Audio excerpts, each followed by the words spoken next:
दोस्तों अस्सलाम वालेकुम। ॿ ॾींहं अॻु में हिन ऑफिस में कंदकोट जा ऐं सांगड़ जा कुझु स्टूडेंट्स आया ऐं मूंखां पुछऊं त असीं इंटरमीडिएट में आहियूं, हाणे छा कयूं अॻियां। मूं पुछियोमांनि छा था करणु चाहियो, इंजीनियरिंग मेडिकल वग़ैरह वग़ैरह, बेज़ार आहियूं फलाणी शयुनि खां। मूंखां पुछऊं छा पढ़ूं। मूं चयो मेडिकल इंजीनियरिंग सुठी फील्ड आहे, पर आई वुड स्ट्रांगली सजेस्ट त तव्हीं या लॉ पढ़ो, वकालत पढ़ो, या IT वग़ैरह का नई शइ सीखो, रोबोटिक्स, AI का नई फील्ड। पोइ मूंखां पुछऊं छो। 2 ॾींहं अॻु में आउं फेस्टिवल में हुउसि, लिटरेचर फेस्टिवल में। उते स्टूडेंट्स मिलिया, साईं बुक्स सजेस्ट कयो कहिड़ा पढ़ूं ऐं छा पढ़ूं, सब्जेक्ट कहिड़ो पढ़ूं। मूं चयोमांनि त लॉ पढ़ो। हाणे लॉ छो, उन्हनि पुछो तव्हांखे आउं ॿुधाइणु चाहियां थो लॉ छाजे करे। पहिरीं ॻाल्हि त इहा ॻाल्हि उहो पियो चए, उहो माण्हू कोन पियो चए जंहिं रुॻो लॉ पढ़ी आहे ऐं तंहिंजे करे हुनखे लॉ जी हिमायत करणी आहे। मुंहिंजी ग्रेजुएशन इंजीनियरिंग में आहे, मुंहिंजी ग्रेजुएशन एनवायरमेंट में आहे, मुंहिंजी मास्टर्स रूरल डेवलपमेंट में आहे, तंहिंजे करे मुंहिंजूं मल्टी डायमेंशनल फील्ड्स आहिनि। उन्हनि मां आउं ऑप्ट थो कयां वकालत, लॉ। छो? रीज़न बीइंग, लॉ उहो प्रोफेशन आहे जंहिंमें तव्हांखे इंटरनेशनल एक्सपोजर मिले थो। माना किताब ताईं जॾहिं रेफर कयो था तॾहिं ताईं ब्रिटिश लॉ बि कयो पिया, ब्लैक लॉ डिक्शनरी बि कयो पिया, रोमन लॉ बि पढ़ो पिया, कॉमन लॉ बि पढ़ो पिया बरतानवी, तव्हीं AIR इंडियन जेके बुक्स आहिनि से बि रेफर पिया कयो, तव्हीं मुख़्तलिफ़ मुल्कनि जे जदीद लॉ ते डेवलपमेंट्स खे पढ़ो पिया। हिकिड़ी ॻाल्हि। ॿी ॻाल्हि त ही उहा फील्ड आहे जेका पॉलिटिक्स सां रिलेटेड आहे। जेके वॾा माण्हू आहिनि, मसलन हींअर करंट सिनेरियो में खणो त दुनिया खे रूल कंदड़ जेके माण्हू आहिनि, बराक ओबामा लॉ पढ़ियो, हिलरी क्लिंटन लॉ पढ़ियो, प्यूतिन लॉ जो graduate, she Chinese president law graduate, हलिया वञो मोहम्मद अली जिन्ना वकालत, मोहनदास करमचंद गांधी वकालत, नेहरू गांधी वकालत, जुल्फ़िकार अली भुट्टो वकालत, सोहरवर्दी वकालत, बेनज़ीर भुट्टो लॉ पढ़ियल, Fidel Castro law, Vladimir Ilyich Lenin law, Nelson Mandela law, Margaret Thatcher law. पढ़ंदा वञो, just name it, name anybody. वकील वकील वकील, छाकाणि त जॾहिं लॉ पढ़िजे थो, कॉन्स्टिट्यूशन पढ़िजे थो, तॾहिं पॉलिटिक्स खे बि इन्फ्लुएंस कजे थो, तॾहिं माण्हू स्टेट्समैनशिप सिखे थो, एक्सपोजर हुनखे मिले थो। अच्छा, हाणे अचो ॿी शइ ते। हिन समाज में तव्हीं डॉक्टर हुजो, इंजीनियर हुजो, लेक्चरर हुजो, प्रोफेसर हुजो, हमेशह डिप्रेशन में, थर्ड वर्ल्ड कंट्रीज़ में ॾिनल आहियो, ख़ौफ़ज़दा आहियो। केरु मस्जिद कोन ईंदो, गाॾी चेकअप पियो थिए, गाॾी में बीहारे कंदा, हाणे मुर्गो ठाहींदा, हाणे गाॾी जी तलाशी वठंदा, हाणे था घर ख़ाली कराइनि, हाणे था लॾाइनि, हाणे था घर ड्राइनि, हाणे था ॿधनि कूड़े केस में, हाणे थी FIR दर्ज थिए। उहो ख़ौफ़ तव्हांजो उॾामी वियो जीअं वकालत पढ़णु शुरू थियो। हाणे पाण माण्हू जग जान तव्हां खां ख़ौफ़ज़दा आहे त का ग़लति हरकत कंदासीं त ही ॻिची में पइजी वेंदो। तंहिंजे करे वकालत पढ़ण सां तव्हांखे हिकिड़ी आज़ादी मिले थी, हिकिड़े अहिड़े समाज में जंहिंमें चौधारी दबदबो आहे, दहशत आहे, डपु आहे, ख़ौफ़ आहे। तव्हां ब्यूरोक्रेसी जो ख़ौफ़ खां आज़ादु थियो था, तव्हां पुलिस जे ख़ौफ़ खां आज़ादु थियो था, तव्हां समाज में इन्फ्लुएंशियल माण्हुनि जे ख़ौफ़ खां आज़ादु थियो था। ॿी ॻाल्हि, पैसो, स्काई इज़ द लिमिट। वकालत में एतिरो पैसो आहे, एतिरो पैसो आहे, जेकर तव्हां कॉम्पिटेंट आहियो, ज़हीन आहियो, त हक़ हलाल जो जाइज़ पैसो। ॿिए पासे तव्हांखे नाजाइज़ हरकतूं करे पैसो कमाइणो आहे, हिते जाइज़ तरीक़े सां पंहिंजे मेरिट ते कमायो था।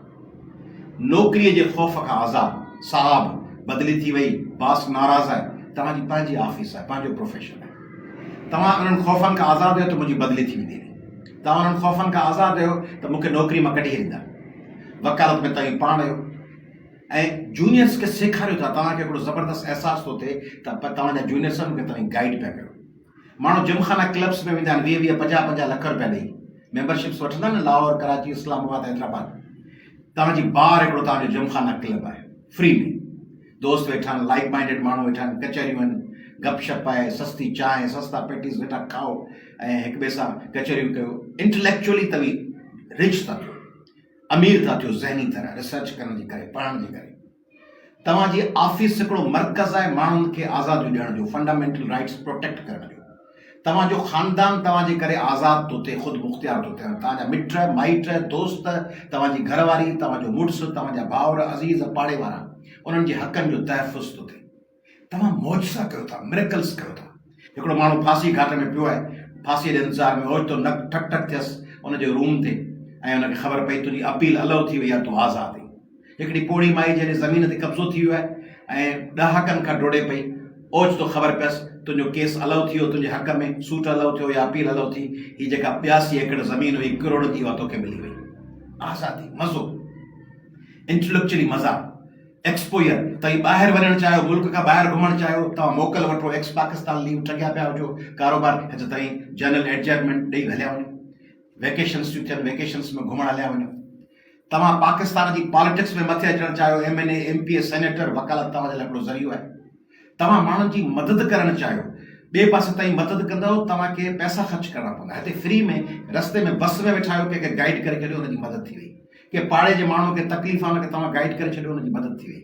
समाज में तब्दीली लाइ तव्हांजो किरदारु, माहौलियात जो तहफ़ुज़, झंगनि जो, ॿेलनि जो, जानवरनि जो, इंसाननि जो तहफ़ुज़, कंहिंजे ज़मीनुनि खे कब्ज़ो पिया आंदो पियो वञे, किथे ॻोठ ड्राहिया पिया वञनि, उन्हनि जे बचाव लाइ तव्हां अचो, तव्हां मदद करे सघो था। पैसा कमाइण जे लाइ तव्हांखे 2 नंबर कमु कोन करिणो पियो आहे। तव्हां मेरिट ते माण्हुनि जा केस लड़ी पैसा कमाए सघो था। ॿी फील्ड में वेंदो, तव्हां रुॻो उन फील्ड ताईं महदूद हूंदव। हिते हर रोज़ तव्हां वटि नई ॻाल्हि आहे। ऑफिस में वेठा आहियो, हिकिड़ी मोनोटोनस लाइफ कान्हे, यकसानियत कोन्हे। हिकिड़े ॾींहुं हिकिड़ो केस आहे, उहो इंटायरली डिफरेंट आहे, ॿिए ॾींहुं ॿियो केस आहे, हुन में ॿियो मज़ो आहे। माण्हुनि जा मसइला, जज़्बा, मसइला ॿुधो पिया, माण्हुनि जूं ॻाल्हियूं ॿुधो पिया, माण्हुनि सां कनेक्ट थियो पिया। सुबुह जो जॾहिं वञो था कोर्ट में, त हर ॾींहुं हिकिड़ी नई ख़ुशीअ जो मौक़ो आहे। अॼु केस खटी वियो, ख़ुशी मिली। अॼु नोटिस सर्व थियो, साम्हूं वारनि दुरनि ते, ख़ुशी मिली। अॼु तव्हांजे क्लाइंट खे कंहिं अज़ाब मां कढी वरितो, ख़ुशी मिली, मज़ो आहे, ख़ुशी आहे। तव्हां दुनिया में जेॾा वञो था, माण्हू तव्हांखां मशवरो घुरनि था, माण्हू तव्हांखां सलाह पुछनि था, ॿुधायो आउं छा कयां। तव्हां हिकिड़ा इन्फ्लुएंशियल पंहिंजे पाण खे फील कयो था त आउं माण्हुनि खे गाइड कंदड़ आहियां, आउं माण्हुनि जी रहनुमाई कंदड़ आहियां। उनखां सवाइ तव्हां ॿियो को बि कारोबार करणु चाहियो, उनखे कॉम्प्लीमेंट करे थी तव्हांजी वकालत। तव्हां ज़मींदार आहियो, ठला ज़मींदार आहियो, तव्हांजी ज़मीन ते कब्ज़ो थी वियो, इरिगेशन वारे पाणी न ॾिनो, पर जेकर तव्हां वकील बहियो त तव्हां उन पंहिंजे हिसे जो पाणी वठी सघो था। तव्हांजी का फैक्ट्री आहे, उते को कूड़ा रेड करियो, तव्हांखे तकलीफ़ पिया ॾियनि, तव्हांखे हुन में NOCs न पिया ॾियनि, तव्हां वठी सघो था। तव्हांजो को ॿियो बिज़नेस आहे जंहिंमें कानूनी रुकावटूं था विझनि, माण्हू गैर कानूनी तरीक़े सां रिश्वत था घुरनि, तव्हां हुननि जे आॾो रुकावट हुयो, तव्हां पंहिंजे सॼे फैमिली जे मथां छपर छांव आहियो, भरजल हुयो। तंहिंजे करे वकालत हिकिड़ो अहिड़ो धंधो आहे, हिकिड़ो अहिड़ो प्रोफेशन आहे, जंहिंमें हिकिड़ी प्रेस्टीज आहे, जंहिंमें हिकिड़ी इज़त आहे, वक़ार आहे, जंहिंमें माण्हू सम्झनि था त समबडी इज़ कमिंग, हीउ माण्हू अचे पियो, हू ज़मीन लुॾे पई, कामयाबु वकील अचे पियो, माना ज़मीन लुॾे पई। कामयाबु वकील अचे पियो, माना हिन माण्हू सां को ज़्यादती थी आहे, हिन ज़्यादतीअ जे आॾो दीवार बणिजी वेंदो। तंहिंजे करे जॾहिं ताईं वकील थींदव ऐं लॉ पढ़ंदव, तव्हांखे पहिरें ॾींहं खां अहसासु थींदो त तव्हीं का शइ पिया थियो, कंहिं रस्ते अहिड़े ते आहियो जंहिं रस्ते ते तव्हीं पंहिंजे पेरनि जा निशान छॾे ॾींदव। तंहिंजे करे ॿियूं सभु फील्ड्स ज़रूरी आहिनि, उन्हनि में पढ़ो। जेके इंजीनियरिंग पढ़नि पिया उहे पढ़नि, जेके मेडिकल पढ़नि पिया उहे पढ़नि, जेके ॿिया IT ऐं ॿियनि सेक्टर्स में बिज़नेस एडमिनिस्ट्रेशन में पढ़नि उहे पढ़नि, पर उनजे बावजूदु जेकॾहिं कंहिं मौक़ो मिले त वकालत ज़रूरु पढ़ो। ऐं आख़िरी ॻाल्हि त जॾहिं ताईं मेडिकल जी पढ़ाई ऐं इंजीनियरिंग जी पढ़ाई कंपेयर कयो त सभ खां सस्ती फ़ी वकालत जी आहे। ॿिए पासे 60-70 लख ॾियो था तॾहिं डॉक्टर थियो था, हिते तव्हीं 6-7-8 लखनि में 5 सालनि में वकालत करे वञो, हाणे शायदि 4 साल थी वञे। ॿी ॻाल्हि त जेका पढ़ाई करियो था हुन में केॾी ॾुखियाई थी थिए, केॾी तकलीफ़ थी थिए जॾहिं तव्हीं एग्ज़ाम ॾियो था। हिते एग्ज़ाम बि एंटरटेनिंग आहे, माना सब्जेक्ट अहिड़ा मज़ेदार आहिनि, jurisprudence, constitution, contract act, criminal procedure code, Pakistan penal code, civil procedure code, जेके पढ़ंदे इम्तिहान ॾींदे मज़ो पियो अचे। तंहिंजे करे वकालत सिंध जे, पाकिस्तान जे, दुनिया जे हर नौजवान शागिर्द ऐं शागिर्दियाणी खे पढ़णु खपे। महिरबानी।